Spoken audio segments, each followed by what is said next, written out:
वो हमने लीवर का स्टार्ट किया है ना, उसके अंदर मेनली सैग का पूछा होता है। वो हमने पहले सैग का जो है वो हमने पहले डिस्कस कर लिया है कि 1.1 से ज़्यादा होगा और इससे ज़्यादा होगा। जो अदर सिस्टमिक काज होंगे उसमें हमारे पास 1.1 से कम होगा, ठीक है। अच्छा, उसके बाद जो है ना, जो हमारे पास सब एक्यूट बैक्टीरियल पेरिटोनाइटिस होता है, उसके लिए हमारे पास ना मोस्ट कॉमनली उसका ऑर्गेनिज़म पूछा होता है कौन सा होता है। तो ऑर्गेनिज़म इसका हमारे पास इकोलाई मेन होता है। तो हमने इकोलाई जो है ये एमसीक्यूज़ में पूछा होता है। और इसका जो हमारे पास न्यूट्रोफिल काउंट पूछी हुई होती है ग्रेटर देन 250 और दूसरे इसके ट्रीटमेंट में हम क्या देते हैं, तो वो 3rd जनरेशन सेफलोस्पोरिन देते हैं, ठीक है। ये हमने मार्कर्स जो है सारे कर लिए हैं, वो हमने रफ़ी से किए हैं क्योंकि वहाँ ज़्यादा बेटर दिए हुए थे, ठीक है। ये वहाँ से हो गए। नेक्स्ट हमारे पास जो अल्कोहलिक लिवर डिजीज़ है ना, इसके हमारे पास ये तीनों पूछे होते हैं कि सीक्वेंस से बताने हैं। तो उसके अंदर हिपैटिक स्टीयटोसिस होता है, अल्कोहलिक हेपाटाइटिस होता है और अल्कोहलिक सिरोसिस होता है, ठीक है। अब इनके अंदर चेंजेस भी पूछते हैं। जो अल्कोहलिक स्टीयटोसिस है ना, उसके अंदर हमारे पास मेनली मैक्रोवेस्कुलर फैटी चेंज होता है। अल्कोहलिक हेपाटाइटिस का मेन फीचर जो है वो हमारे पास मिलियरी बॉडीज़ है, ठीक है। और उसके अलावा हमारे पास जो अल्कोहलिक सिरोसिस है ना, उसके अंदर हमारे पास जो है वाइड स्प्रेड जो है, यहाँ पे फाइब्रोसिस हो जाती है, फाइब्रस बैंड बन जाते हैं, ठीक है। इसका जो एक एमसीक्यूज़ है ना, इसके अंदर से आता होता है कि यहाँ पे फर्स्ट एड में नहीं लिखा हुआ, यहाँ पे जो फाइब्रोसिस होती है उसमें हमारे क्या इन्वॉल्व होते हैं, इंटरमीडिएट फिलामेंट्स इन्वॉल्व होते हैं, ठीक है। ये बहुत ज़्यादा आता है कि क्या इन्वॉल्व होते हैं, इंटरमीडिएट फिलामेंट्स इन्वॉल्व होते हैं। अच्छा, इसके अलावा हमारे पास जो आता है ना, वो हमारे पास आता है ये ऑटो इम्यून हेपाटाइटिस से। ऑटो इम्यून हेपाटाइटिस के अंदर से एंटीबॉडीज़ आती हैं, एंटी स्मूथ मसल एंटीबॉडीज़ और एंटी लीवर या किडनी माइक्रोसोमल एंटीबॉडीज़ ये आती हैं, ठीक है।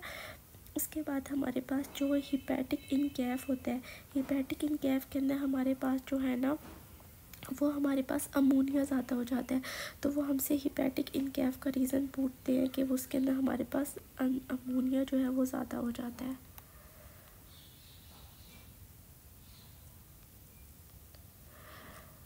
अब हमारे पास जो है नेक्स्ट जो है हिपैटोसेलुलर कार्सिनोमा, ये मोस्ट कॉमनली आता है। अब हिपैटोसेलुलर कार्सिनोमा में हमने पढ़ा था बी वाला वायरस ज़्यादा होता है, सी से ये आ जाता है।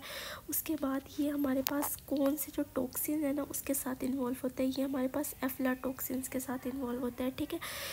और हमारे पास ये आता है कि इसके अंदर हम कराते क्या है कि अल्ट्रासाउंड और कॉन्ट्रास्ट सीटी और एमआरआई कराते हैं, ठीक है। अच्छा, जो हमारे पास हिपैटिक एंजियोसार्कोमा है, इसके 2 चीज़ें आती हैं कि ये विनाइल क्लोराइड और आर्सेनिक के साथ इन्वॉल्व होता है। और जब हम वो करेंगे ना ऑन्कोलॉजी, उसके अंदर पूछा हुआ होता है कि वहाँ पे भी करेंगे, यहाँ भी मैं बता देती हूँ कि जो आर्सेनिक है ना, उसका उन्होंने पूछा हुआ होता है कि ये फार्मर के साथ रिलेटेड है, और ये विनाइल क्लोराइड ये है फैक्ट्री वर्कर के साथ है। जहाँ सिनेरियो में फैक्ट्री वर्कर है वहाँ विनाइल क्लोराइड, और जो फार्मर है तो वहाँ आर्सेनिक आ जाएगा, ठीक है। अच्छा, बुर्चारी सिंड्रोम का पूछा हुआ होता है कि इससे हमारे पास क्या होता है, इससे हमारे पास जो होता है ना सेंटिलोब्यूलर कंजेशन और नेक्रोसिस होती है, ठीक है। बुर्चारी सिंड्रोम से हिपैटोस्प्लीनोमेगाली भी हो रही होती है। जबकि जो पोर्टल वेन थ्रोम्बोसिस है ना, ठीक है, इसकी वजह से हमारे पास एसआईटीज़ डिवेल्प हो रही होती है, ठीक है। अगर जब भी हमारे पास एसआईटीज़ का एमसीक्यूज़ आएगा तो हमेशा हमने कहना है कि उसमें पोर्टल वेन या पोर्टल वेन के ट्राइब्यूटरीज इन्वॉल्व हो रही होंगी।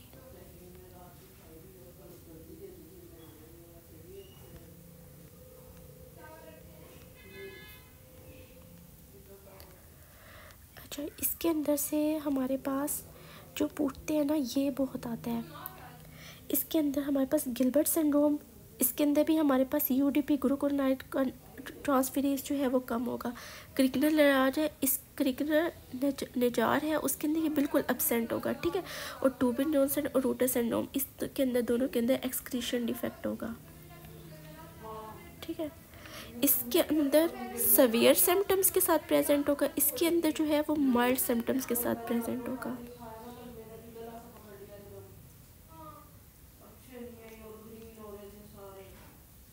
ये हमारा हो गया। इसके अंदर से हाँ, पेंक्रियाटाइटिस के अंदर से हमने करना है।